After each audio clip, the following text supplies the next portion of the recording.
It's good, YouTube. Quinn Wade coming to y'all with that instant basketball analysis on the Golden State Warriors. Getting beat 121 to 113. They go to 9-7 and 4-7 on the road. The Magic gets above 500. They're 8-7 and 5-3 at home. Orlando won the first quarter 36 to 32, the second quarter 31 to 28. The third quarter 26 to 25, and then it was 28 to 28 in the fourth, but it didn't matter because Orlando had the lead in the beginning of it, and they finished with the lead at the end of it. Steph Curry had some help from Jimmy Butler the third, 33 points, 10 to 16 from the field, or 1 from 3. He was also 13 to 15 from the free throw line. It's crazy the amount of times this man gets to the free throw line. He has mastered it, and it's a big part of what he do. And he did a great job of scoring the basketball in this one. He also helped on the boards with 7. He had 4 assists, 3 turnovers, 3 steals. One of his rebounds was offensive, all within 38 minutes. He played the most on a team today. -1 and plus minus. Jimmy Butler is just so patient and so smart and so calculated when he tries to even move. He's just always looking at your body, looking at your feet, and looking at what you're already anticipating him doing and using that to his advantage to get to the line or get a shot that he wants. And then Draymond Green had 12 points. He was 5 of 8 from the field to a 5 from 3, 6 rebounds, 6 assists, 2 blocks, 4 personal fouls, 31 minutes, and a +9 in plus minus. He did spot scoring, didn't take any difficult shots, didn't try to do too much, just try to keep everything smooth and easy, and it ended up working out for him. Wardell Stephen Curry, 34 points, led the team in scoring. And this one, we knew he was going to be in for a big night. When you go against the Warriors, you know you got to go against Steph, especially if he's healthy. And he really brought it this game, taking 23 shots, the most on the team. And he went 12 of 23 from the field, efficient. 7 to 15 from 3, really good. He took a lot of tough ones in this game, but he's the greatest shooter of all time, so he made them anyway. 3 of 5 from the free throw line, 3 rebounds, 9 assists, 5 turnovers, 3 steals, 2 personal fouls, all in 34 minutes. It was a -3 in plus minus. Moses Moody had a big game the other night, not so much this one. He only had 6 points.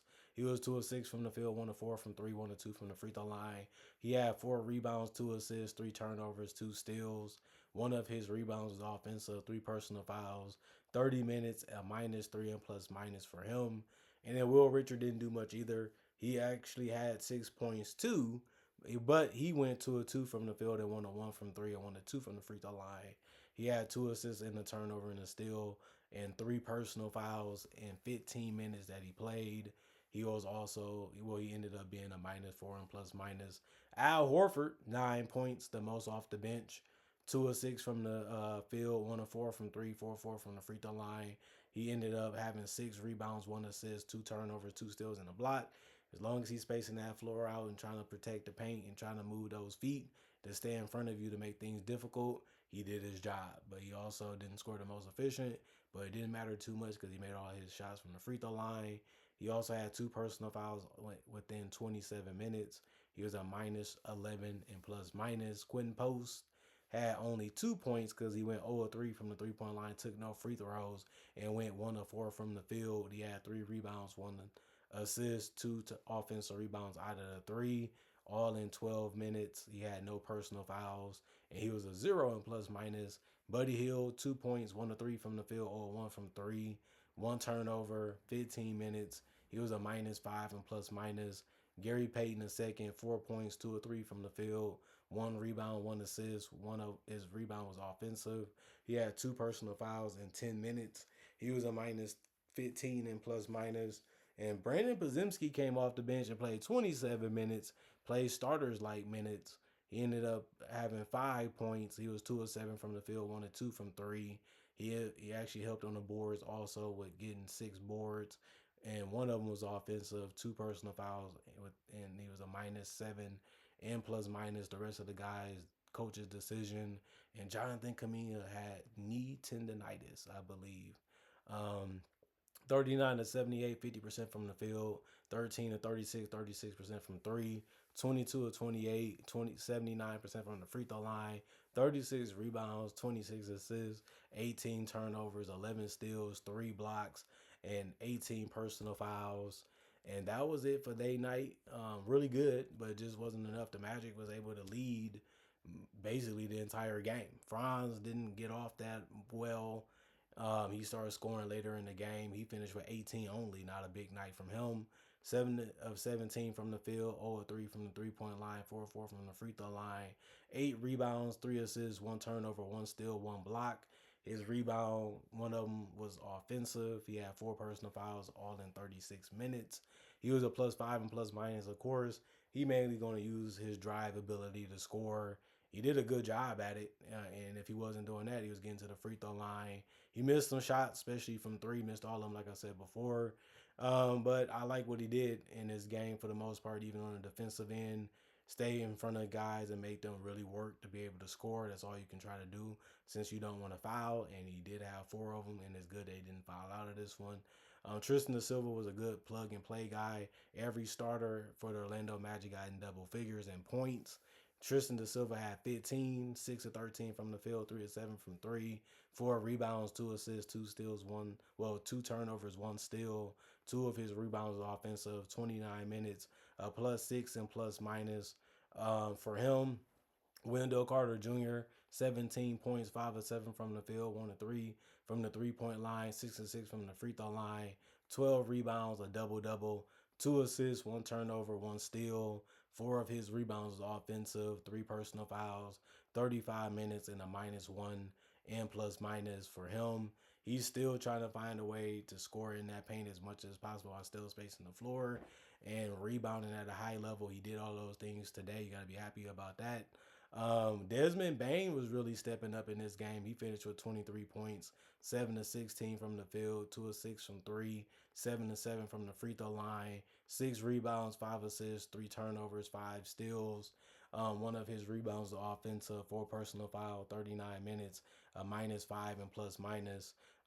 He really had it going to the basket. He made some threes, got to the free throw line a lot in this game. You have to like the way he fit in this one. Defensively, he really stepped up, and he also dished out a couple of assists that look good in this one. He's really starting to fit in a little bit better.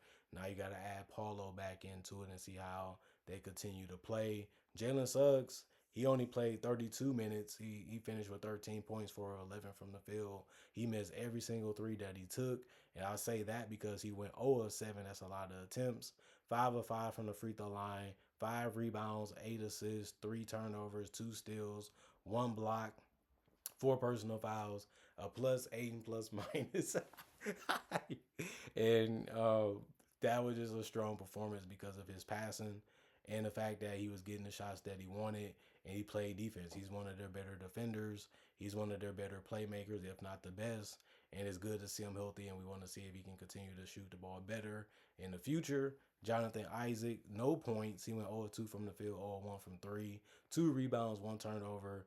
It was offensive in a personal foul. 7 minutes for him, a +3 and plus minus. Jamal Cain, no points. A -3 and plus minus for him. He didn't do anything because of the couple seconds that he played. Goga Batadze, 6 points, 3 of 3 from the field, 2 rebounds, 3 assists, 1 turnover, 1 steal, 1 block. One of his rebounds was offensive, 1 personal foul, 14 minutes, and a +8 and plus minus.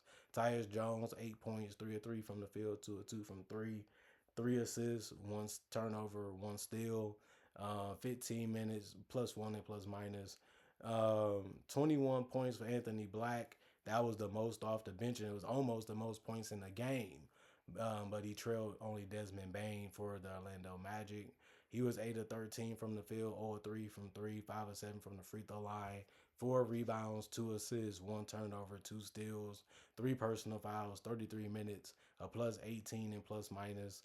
43 of 85, 51% from the field, 8 of 32, 25% from three, 27 to 29, 93% from the free throw line, 43 rebounds. That ended up being the most from both teams. 28 assists, they had 2 more than the Warriors. 14 turnovers, they had less than the Warriors. 14 steals, they had three more than the Warriors. And three blocks, they tied the Warriors. And they also committed more personal fouls. But the Warriors shot less free throws, and the Magic shot a better percentage at it. So those small little things ended up hurting the Warriors, and the Warriors just couldn't play enough defense to get enough stops and get enough opportunities to get easy looks, to be able to hurt the Magic. And when the Magic got up, they made things hard. They made things difficult defensively.